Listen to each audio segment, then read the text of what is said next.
ஃப்ரெண்ட்வுட்ஸ் மக்களுக்கு வணக்கம். இன்னைக்கு நம்மளோட நிகழ்ச்சியில ஒரு முக்கியமான விஷயத்தை பத்தி தான் பேச போறோம். இப்படியெல்லாம் நடக்குமா அப்படின்னு பல பேர் பலவிதமா கேள்வி கேட்குறாங்க. அந்த அளவுக்கு ஒரு தாய் கொடூரமான விஷயத்த பண்ணியிருக்காங்க. அதை பத்தி தான் பார்க்க போறோம். வாங்க பார்க்கலாம். கும்பகோணத்துல ஒரு மகளிர் கல்லூரியில நிறைய மாணவிகள் படிச்சுக்கிட்டு இருக்காங்க.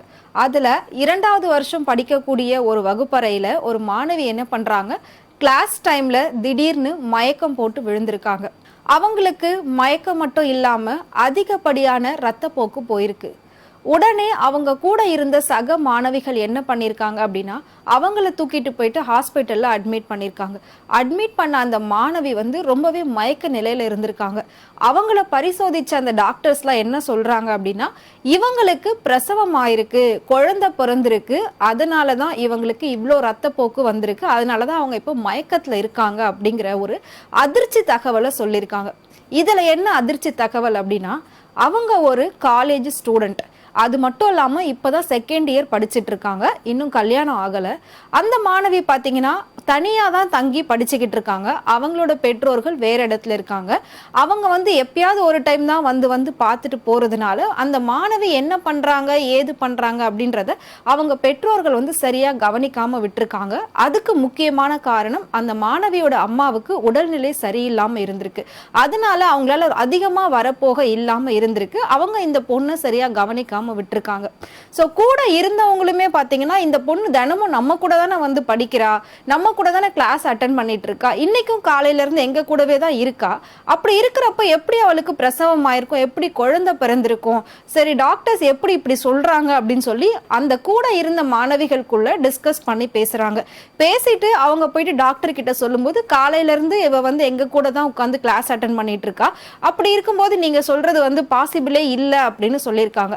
டாக்டர்ஸ் என்ன சொல்லியிருக்காங்க அப்படின்னா, நாங்க இவ்வளோ வருஷம் சர்வீஸ் பண்றோம், எங்களோட கணிப்பு என்னைக்குமே பொய்யானது கிடையாது, நாங்க ஏன் அந்த பொண்ணு மேல பொய்யா சொல்ல போறோம், இது எல்லாத்துக்குமே விடை தெரியணும் அப்படின்னா அந்த பொண்ணு கண்ணு முழிச்சா மட்டும்தான் தெரியும், வெயிட் பண்ணி பார்க்கலாம் அப்படின்னு சொல்லி டாக்டர் சொல்லியிருக்காங்க. கொஞ்ச நேரத்துக்கு அப்புறமா அந்த மயக்க நிலையில இருந்த மாணவி கண்ணு முழிச்சிருக்காங்க. கண்ணு முழிச்சதுக்கு அப்புறமா அவங்க கிட்ட போயிட்டு டாக்டர்ஸும் கேட்குறாங்க, அந்த காலேஜோட ப்ரொஃபஸரும் போய் கேட்குறாங்க, அவங்களோட ஃப்ரெண்ட்ஸ் போய் கேட்குறாங்க, என்ன ஆச்சு, என்ன நடந்துச்சு, இப்படி சொல்றாங்க டாக்டர், இது உண்மையா என்ன அப்படின்னு சொல்லி கேட்கும்போது அந்த மாணவி, அப்படிலாம் எதுவுமே கிடையாது, அது எப்படி எனக்கு போய் டெலிவரி ஆகும், நான் உங்க கூடவே தானே இருக்கேன், அந்த மாதிரி எந்த ஒரு விஷயமும் கிடையாது, காலையில இருந்து எனக்கு அதிகமான வயிற்று வலி இருந்துச்சு, பீரியட்ஸ்னால எனக்கு இப்படி இருக்கு அப்படின்னு அந்த பொண்ணு சொல்லியிருக்கா. ஆனா டாக்டர்லாம் அவங்களுக்கு தெரியும் இல்லையா, எது உண்மை எது பொய். ஒரு பீரியட்ஸ்ல வர பிளட்டுக்கும் பிரசவத்துக்கு அப்புறம் வர பிளட்டுக்கும் அவங்களுக்கு நல்லாவே டிஃபரெண்ட் தெரியும். அதனால அந்த டாக்டர் கொஞ்சம் மிரட்டி உருட்டி, உண்மையை சொல்லுமா, டாக்டர் கிட்ட நீ எப்பவுமே பொய் சொல்லக்கூடாது, நீ எதை மறைச்சாலும் நாங்க கண்டுபிடிச்சிருவோம், உண்மையை சொல்லு அப்படின்னு சொல்லி அந்த பொண்ணு கிட்ட கொஞ்சம் அதட்டி கேட்ட உடனே வேற வழியே தெரியாம மாட்டிக்கிட்டோம், இதுக்கப்புறம் மறைச்சு எந்த பிரயோஜனமும் இல்லைன்னு தெரிஞ்ச அந்த மாணவி உண்மையை சொல்ல ஆரம்பிச்சிருக்கா. என்ன அப்படின்னா, இப்பதான் எனக்கு குழந்தை பிறந்தது, அதுவும் பெண் குழந்தை பிறந்தது அப்படின்னு சொல்லி ஒரு பெரிய ஷாக்கை கொடுத்திருக்காங்க.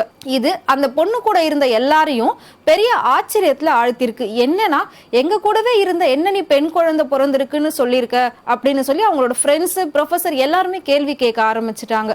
அப்பதான் அந்த மாணவி உண்மையை சொல்றாங்க, இந்த மாதிரி நான் கர்ப்பமா இருந்தேன், அந்த கர்ப்பம் வெளியில யாருக்கும் தெரியாது, என் கூட ரொம்ப க்ளோஸா இருந்த ஒரு சிலருக்கு மட்டும்தான் தெரியும் நான் கர்ப்பமா இருக்கிறது, திடீர்னு எனக்கு கிளாஸ் ரூம்ல வயிற்று வலி ஏற்பட்டுச்சு, அது பிரசவ வலி அப்படின்றத நான் தெரிஞ்சுக்கிட்டேன், அதுக்கப்புறம் வாஷ்ரூம் போன உடனே எனக்கு அந்த வலி ரொம்ப அதிகமாயிடுச்சு, யூடியூபை பார்த்து நானே குழந்தைய வெளியெடுத்து அந்த தொப்புள் கொடியும் அறுத்துட்டேன் அப்படின்னு அந்த மாணவி சொன்ன விஷயம் எல்லாரையும் பயங்கர ஷாக்ல வச்சிருக்கு. சோ இப்படியெல்லாம் நடக்குமா, இப்படியெல்லாம் நீ பண்ணியா அப்படின்னு ஒவ்வொருத்தருமே கேள்வி மேல கேள்வி அந்த பொண்ணை கேட்டுக்கிட்டு இருக்காங்க. உடனடியா என்ன பண்றாங்க அப்படின்னா, காலேஜ் பிரின்சிபலுக்கும் அந்த பொண்ணோட பேரண்ட் அண்ட் ரிலேஷன்ஸ் எல்லாருக்குமே இந்த விஷயத்த சொல்றாங்க. சொன்னதுக்கு அப்புறமா, சரிம்மா உனக்கு பிரசவம் ஆச்சு, இப்ப அந்த குழந்தை குழந்தைய எங்க வச்சிருக்க அப்படின்னு சொல்லி கேட்கும்போது, காலேஜுக்கு பக்கத்துல இருக்கக்கூடிய ஒரு டஸ்ட்பின்ல அந்த குழந்தைய நான் போட்டுட்டேன், யாருக்காவது தெரிஞ்சா பிரச்சனை ஆயிடும் அப்படின்னு சொல்லி அந்த குழந்தைய நான் அங்கேயே விட்டுட்டு வந்துட்டேன் அப்படின்னு சொல்லி அந்த பொண்ணு சொல்லியிருக்கா.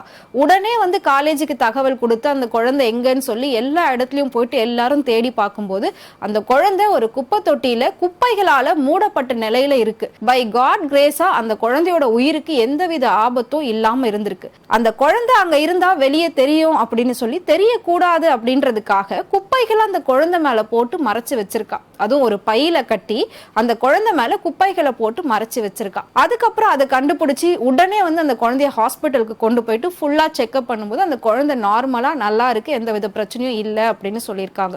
ஸோ இந்த பொண்ணுக்கும் பார்த்தீங்கன்னா மயக்கம் தெளிஞ்சு அந்த ரத்த போக்கெல்லாம் நிறுத்துறதுக்கு ட்ரீட்மெண்ட் கொடுத்து இப்போ இந்த பொண்ணும் வந்து சேஃப்டியா இருக்கிறதா சொல்லியிருக்காங்க. உடனே அந்த பெற்றோர்களையும் அந்த பொண்ணோட உறவினர்களையும் வர வைக்கிறாங்க. வர வச்ச உடனே எல்லாருமே அந்த பொண்ணை பார்த்து கேள்வி கேட்கிறாங்க, எப்படி இப்படி நீ ஒரு காரியத்தை பண்ண, எப்படி உன்னால இதை இவ்வளவு நாள் மறைக்க முடிஞ்சது அப்படின்னு.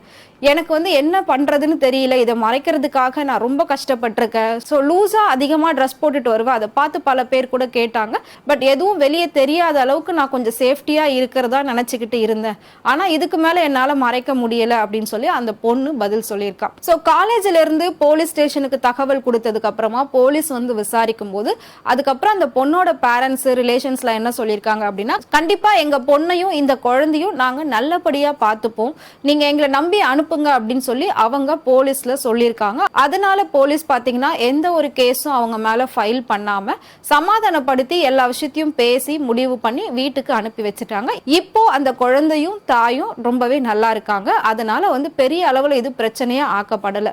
ஆனா அந்த பொண்ணு இதுவரைக்கும் அந்த குழந்தைக்கு அப்பா யாரு, என்ன நடந்தது, எதனால இந்த அளவுக்கு இது வந்துச்சு அப்படின்ற ஒரு விஷயத்தையுமே வாயை திறந்து சொல்லாம இருந்திருக்காங்க. இப்ப வரைக்குமே அது வந்துட்டு ஒரு மர்மமா தான் இருக்கு. அதோட பின்னணியில யாரு இருக்காங்க அப்படின்றது புரியாத ஒரு புதிரா இருக்கு. சரி, இவ்வளோ இருக்கட்டும். இதை பார்க்குற நிறைய பேர் என்ன சொல்றாங்க அப்படின்னா, தாய்க்கு நிகரில்லை, 1000 உறவு உன்னை தேடி வந்து நின்னாலும் தாய் போல தாங்க முடியாது அப்படின்னு. அது மட்டும் இல்லாம அம்மா அப்படின்ற அந்த ஒரு வரியை வச்சு 1000 பாடல்கள், 1000 கவிதைகள், 1000 பாசம், 1000 பண்புகள் கொண்டு வடிவமைக்கிறாங்க ஒரு அம்மாவை. அம்மா அப்படின்னா யாருக்கு தான் பிடிக்காது, அம்மா மாதிரி யாரும் வர முடியாது, எதை வேணா உலகத்துல வந்து விலை கொடுத்து வாங்கலாம், அம்மாவை வாங்க முடியாது அப்படின்னா ஸோ அந்த வார்த்தைக்கு அவ்வளோ ஒரு வேல்யூ இருக்கு. அந்த மாதிரி இருக்கும்போது ஒரு பெத்த தாய் அந்த பச்சை குழந்தை முகத்தை பார்த்ததுக்கு அப்புறம் கூட எப்படி குப்பை தொட்டியில போடுறதுக்கு மனசு வந்துச்சு? யூடியூப்பை பார்த்து அந்த குழந்தைக்கு தொப்புள் கொடி அறுக்கும் போது ஏதாவது ஆயிருந்ததுன்னா அப்போ அந்த பாவம் வந்து அந்த பொண்ணு தானே சேர்ந்திருக்கும். அந்த பொண்ணு இது எல்லாமே யோசிக்காம எப்படி இந்த அளவுக்கு பண்ணியிருக்கா? அதுவும் படிக்காதவங்கனாலும் பரவாயில்ல, படிச்சுக்கிட்டே இருக்கும்போது எப்படி இந்த அளவுக்கு வந்து அறிவு மங்கி வேலை பார்க்கறாங்கன்றது தெரியலன்னு சொல்லி பல பேரு ஆச்சரியத்தோடவும் ரொம்ப கோபத்தோடவும் கேள்வி கேட்டுக்கிட்டு இருக்காங்க. எவ்வளவு பேரு குழந்தை இல்லாம கஷ்டப்படுறாங்க. அவங்க யாருக்காவது நீ வேணான்னு கொடுத்திருந்தாலும் பரவாயில்ல, குப்பை தொட்டியில போய் உயிரோட ஒரு குழந்தைய போடுற அளவுக்கு ஒரு தாயோட மனசு அவ்வளோ கல்லா இருக்குமா அப்படின்றது வந்துட்டு ஒரு கேள்விக்குறிதான். இதை பார்க்குற பல பேரு பல விதமா விமர்சனங்களையும் கண்டனங்களையும் தெரிவிச்சுக்கிட்டு வராங்க. ஸோ காதல் அப்படின்ற ஒரு விஷயத்துல விழுந்து இந்த அளவுக்கு வந்து பெண்கள் மாட்டிக்கிறாங்க. அடுத்து என்ன பண்ணணும், அதுல இருந்து எப்படி வெளியில வரணும்னு தெரியாம தனக்கு தானே யோசிச்சு எல்லா விஷயத்துக்கும், இப்ப பாத்தீங்கன்னா மெடிக்கல் சம்பந்தப்பட்ட எல்லா விஷயத்துக்கும் ஆப்ரேஷனை கூட வந்து யூடியூப்ல பார்த்து பண்ற அளவுக்கு டெக்னாலஜி எல்லாமே அட்வான்ஸா வளர்ந்துருக்கு. பட் நம்ம வந்துட்டு எந்த அளவுக்கு அதை வந்து குரூஷியலா யோசிக்கிறோன்றது தான் வந்து உண்மை. எதுக்கு எதை யூஸ் பண்ணணுமோ அதை தான் யூஸ் பண்ணணும். இதை வந்துட்டு அவங்க பெற்றோர்கள் கிட்ட சொல்லியிருக்கலாம், சொல்லி முறைப்படி என்ன பண்ணணுமோ அதை பண்ணியிருக்கலாம். அதை விட்டுட்டு பயம் அப்படிங்கிற ஒரு சின்ன ஒரு விஷயத்துக்காக இவ்வளோ பெரிய கிரைம் எல்லாம் அவங்களால எப்படி பண்ண முடியுது அப்படின்றது தெரியல. ஸோ இதுக்கப்புறமாவது அந்த மாதிரி தவறுகள் எதுவும் நடக்காம பெண்கள் எல்லாருமே ரொம்ப பாதுகாப்பாகவும் ரொம்ப விழிப்புணர்வாகவும் எந்த ஒரு விஷயத்துக்கும் பயப்படாம தைரியமா சொல்லணும் அப்படின்றது தான் வந்துட்டு இந்த வீடியோட ஒரு நோக்கம் அப்படின்னு சொல்லலாம். ஸோ நான் சொன்ன இந்த விஷயத்தை பத்தி நீங்க என்ன நினைக்கிறீங்க? மறக்காம கமெண்ட் பாக்ஸ்ல கமெண்ட் பண்ணுங்க.